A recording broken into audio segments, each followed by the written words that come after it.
All right, welcome back aboard, guys. Sorry for the little interruption. If you were at the first link, hope you got the notice about the new chat starting. This is kind of a reboot, the Mac Forum Sunday video chat for April the 12th, 2015. Let's just call this version 2.0, or the first version might as well have been an alpha release, folks. Sorry about that. Had a little interruption, something I had to take care of real quick. Uh, Want to be sure we get things off to a good start here tonight. It might be a little bit shorter than usual, but that's okay. I think we'll still pack a lot of useful information into it. Let's get right on to things with the forum roundup. As you may have mentioned, you may have noticed earlier, we have a total of just over 286,000 threads. 286,311, 131, excuse me, to be exact. Those threads uh, have a total of 1,572,310 posts, and these posts were contributed by a total of 296,443 members. As of about 6:30 Central Time, 6:45-ish, our newest member was Nate McAir. So welcome to Nate McAir. I also want to welcome, I know we had, if you go to the introduce yourself section of the forum, I know we've had several other people join in the last week. Want to welcome you guys to the forum, and I hope that you enjoy your stay. Hopefully you find a lot of useful information. I know some of you, some of our newest members probably are people that either found the forum while searching for the answer to a problem, or in some cases they have been lurking for some period of time and wanted to be able to post a question. You don't have to be a member in order to read the posts, read the questions and answers that pop up, but you do need to be a member in order to ask a question, to post a question. With the exception of our Contact Us forum, which is where people generally have questions about issues of how to join, things of that nature. I don't recommend that you put technical questions in the Contact Us forum because it's not something that a lot of people see or look into. And in fact, if I'm not mistaken, that forum is basically only seen by the moderators, and that cuts down significantly on the number of people that might be able to help you. So if you have a question, be sure to check that out. If you do remember, you have a question, be sure to post it. If you do a quick forum search, you might find the answer to your question. There seem to be some questions that recur a lot. So if you do a quick forum search, you might find that the answer to your question has already been mentioned. I'll put in the show notes. Sometimes searching the forum, not just for this forum, but for others that I've been a member of, using the search functions built into forum software, sometimes doesn't really return the results that you would expect. You can use Google to search Mac forums and confine your Google search so that it only looks on the Mac forum site. If you're pretty sure you've seen a post in Mac forum and you can't find it using the forum software, there is a method to do that in using Google and confining Google to the site so that it doesn't look at all the other sites. That's really helpful if you already know where something is. I talked about that in a previous show. I'll post the method for how to do that in the show notes in the forum thread and here as soon as I can. Right off the top of my head, I don't remember that exact syntax. It's not one that I use a lot, but I will get that posted when I put up the show notes Show notes may go up this evening, maybe sometime tomorrow. Things are a little hectic at the moment, and we're experiencing a bit of weather, so who knows what the power situation will be like later this evening. I want to point out a couple of things, just quick hits in terms of forum information and other things. As you can tell, I'm still a little under the weather, but we'll keep going. Uh, I have a couple of things this week that I thought might be worth mentioning. Uh, Remember, I think it's Rigel, and I'll post a note to this thread, has a report in a thread there about uh, a problem they were having, in which they were having to log into a spouse's account and then log into their user account. Now, this is the suggestion that I made. It's not applicable in his case because they had already removed one of the user accounts. But here's what might be causing that for you if you're experiencing that issue. The situation where I had this happen was a function of having more than one user account on the machine, which is okay. Macs and OS X handle that well, but there's one thing you need to be aware of. If you have one account that's set to log in automatically, okay, then when you reboot the machine, when you it's going to log into that account, whatever it is, and then you have to either log out of that account and then go into your account, or use fast user switching. So here's something that you need to check. If you find that you're having to log into another account first and then log into your account, one of the possible explanations is that you've got automatic login turned on. And here's the way to check. Open System Preferences and go to the Security and Privacy page.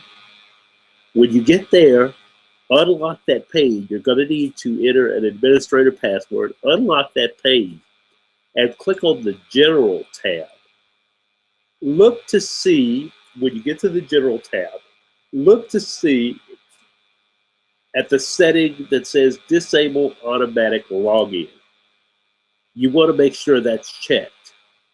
If that is not checked, then what's going to happen is the Mac is going to log into one of the accounts that's been designated as the one to log into. Having it automatically log into an account is not something I'm a big fan of. Some people don't mind. I realize it's convenient not to have the to enter the login information, but I'll put up with re-entering my login information just to make sure that my user data is kept separate from someone else's. They don't end up automatically logging into my account. The one exception that I have is a situation where I did have automatic login set up. When I had a second Mac that was running as a media server, and it was on basically 24/7 to stream my iTunes library, what I did is I created a standard account and let that account log in automatically, so that in the event that I rebooted the system or we had a power failure and my wife restarted the system, it would automatically log in to that media sharing account. I don't do that now that I have just my main Mac. But that's something to check on as you start experimenting with this and try to figure out what the situation is. Also, some users are having problems, especially after the recent update, with turning off iCloud Keychain. I'll have a link there to that thread. Member Kratom, aka Craig, has posted a fix that I saw right before I restarted the second show, that Craig has found a fix that's worked for him. I will post a link to that. It might help you. It may not be the only reason that this is happening, but it's something that's worth investigating. Of course, this week, the forum has been abuzz with, among other things, the fact that both the new version of Yosemite, OS 10.10.3, came out of beta and was officially released this week. And the newest version of the iOS 8, I believe it's 8.3, is also out of beta this week. So it was also dropped earlier this week. There are a number of bug fixes and the like in both of those. I'll have a link to it. I don't remember all of the detail. I don't have them in the show notes.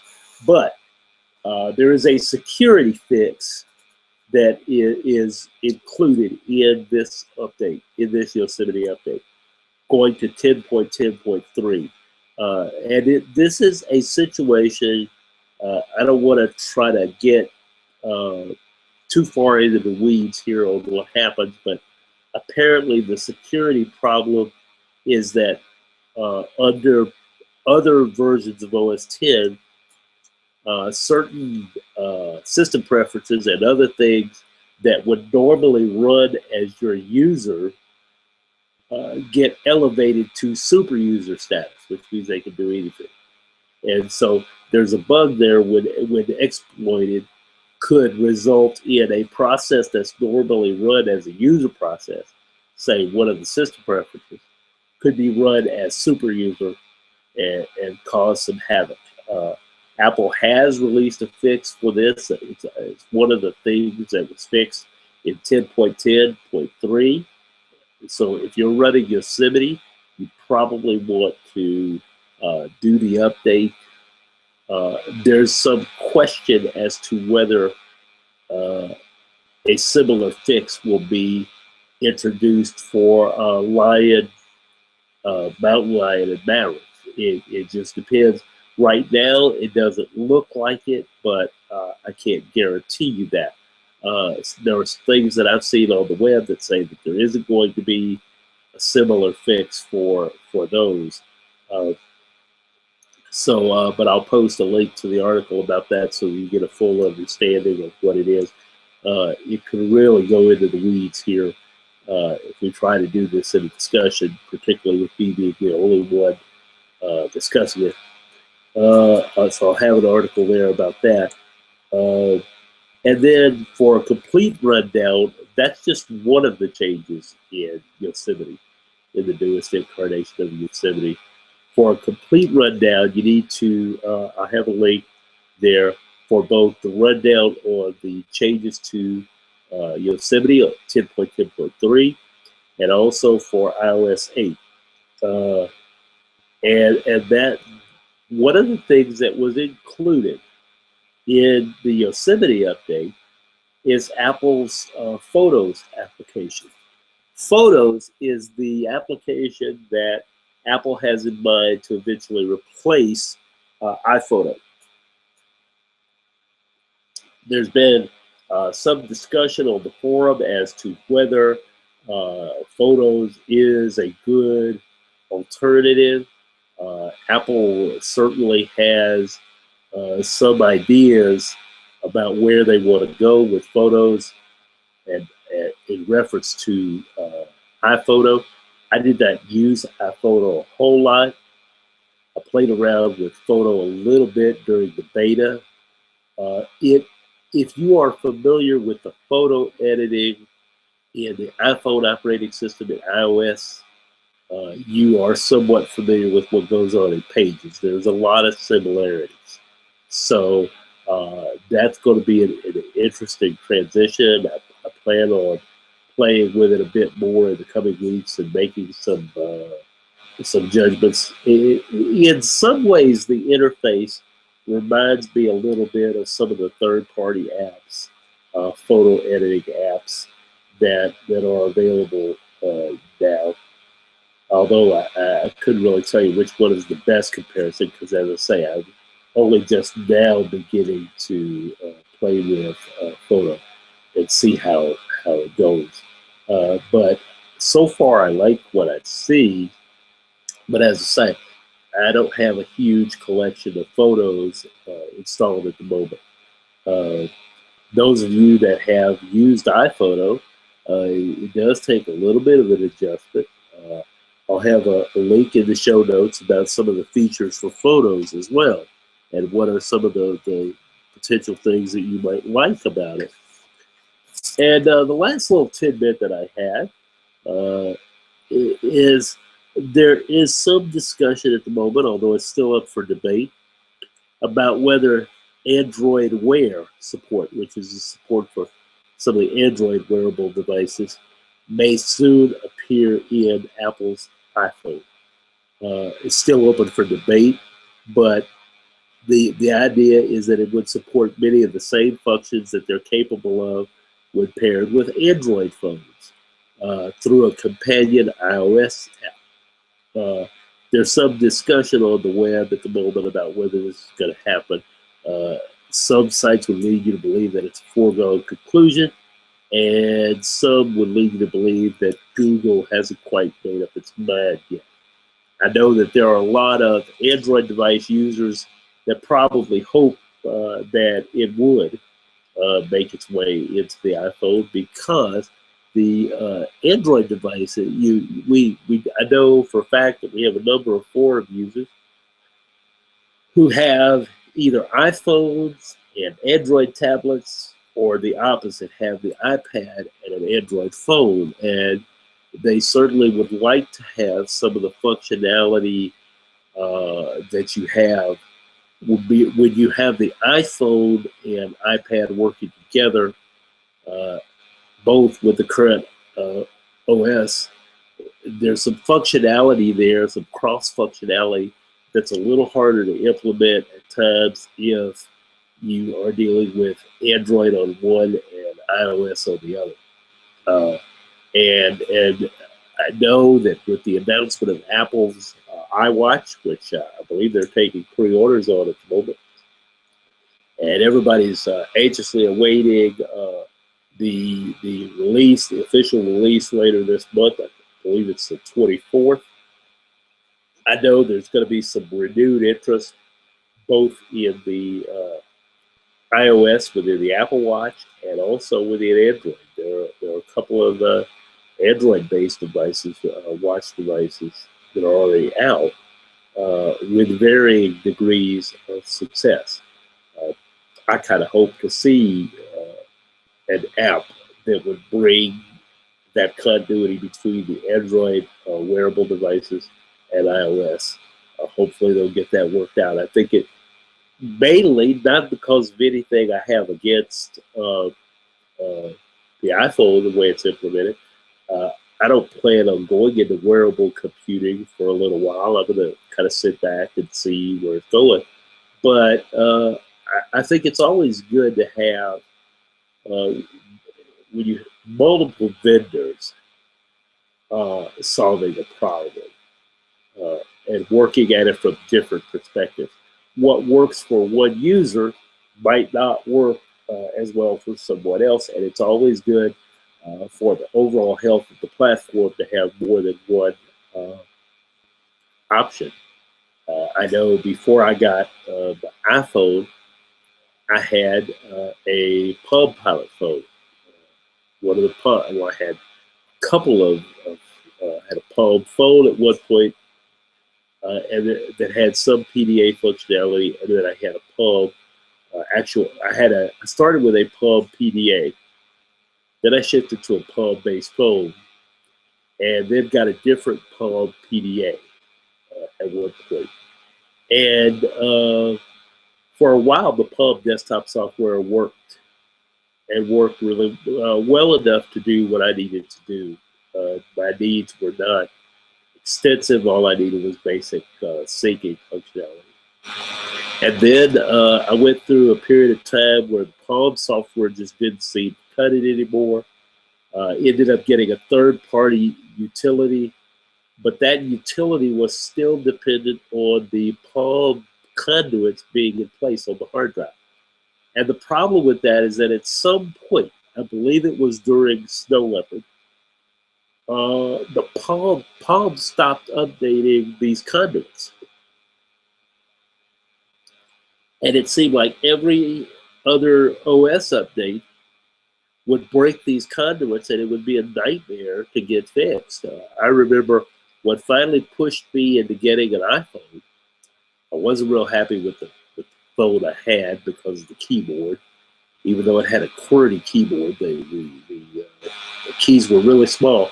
But what finally pushed me over the brink as far as getting a new phone is that one night I spent probably 3 or 4 hours working on why the phone was not syncing calendars with my computer. Because a lot of times if I'm sitting at the desk, I like to edit my calendar on the computer. It's just more convenient, it's more comfortable, that kind of thing. And I needed those to be in sync, and it had worked. And there had been an OS update or something of that nature several weeks before, and once again, the conduits were broken and not active. So after spending several hours of that and getting it halfway fixed one day and then having the same problem reoccur shortly after, I just decided that I was done with trying to do that. And I had been looking at the iPhone for a little while, wanted to get an iPhone. Didn't see any of the Android phones that really floated my boat really well, so I moved into my first iPhone, which was a 3GS. So, and from there, it's been, I moved from the 3GS to the 4, and then from now to the 6 Plus. So, and haven't had nearly as many syncing issues. I know that some more members have, but I haven't had a huge number of problems. There's some minor hassles here and there. And speaking of minor hassles, one of the things that I am working on, and if I have a solution, I will post it for you as soon as I get it. I saw a post, I do not remember which thread, in which one of our members pointed out that one of the problems they're having with the newest incarnation of iTunes 12, which I believe there was an update released as part of Yosemite, is that on some songs, it's skipping the songs entirely. If you play an album, it may play the first 2 songs and skip a third, skip a fourth, and go to the 5th song. Not really sure what's causing that yet. Haven't found a lot in the way of info that's useful. I'm not experiencing that exact same problem. I have an album that I downloaded from the iTunes store that I've had for a while. That what I'm discovering is that on some of the songs, it is playing 2/3 to 3/4 of the song, and then we'll skip to the next song. I don't know if this is unique to this particular iteration of iTunes, because it's been a while since I played this album, and I was on an earlier version of iTunes 12, or maybe even iTunes 11 the last time I played this particular album. It's not happening on every album for me.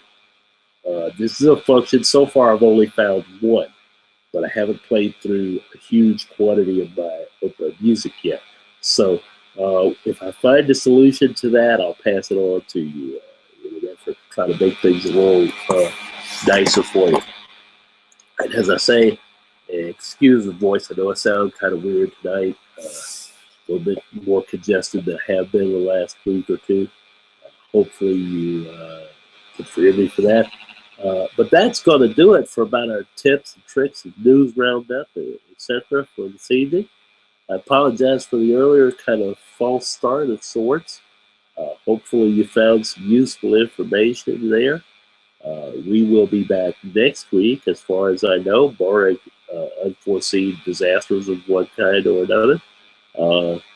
I got a couple other things I need to work on, and I may also have a peek. I recorded the IRL race that was today at the race park in New Orleans. I haven't watched it yet, so if you know who won, please don't post the answer in the forum just yet. I haven't watched the race, haven't recorded it, sitting in my collection of things to watch.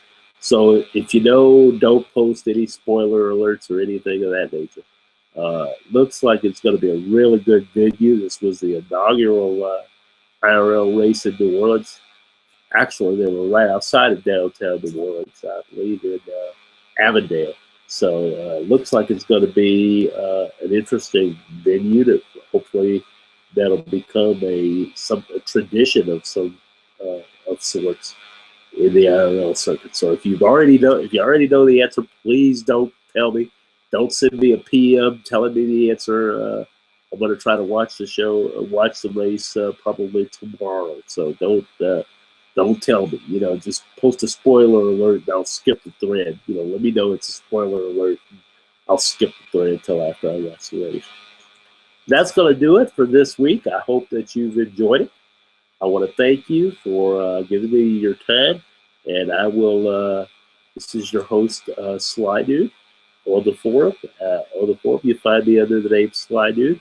I will be back again next week, and I hope that you will join us. And until then, enjoy your time in the forum.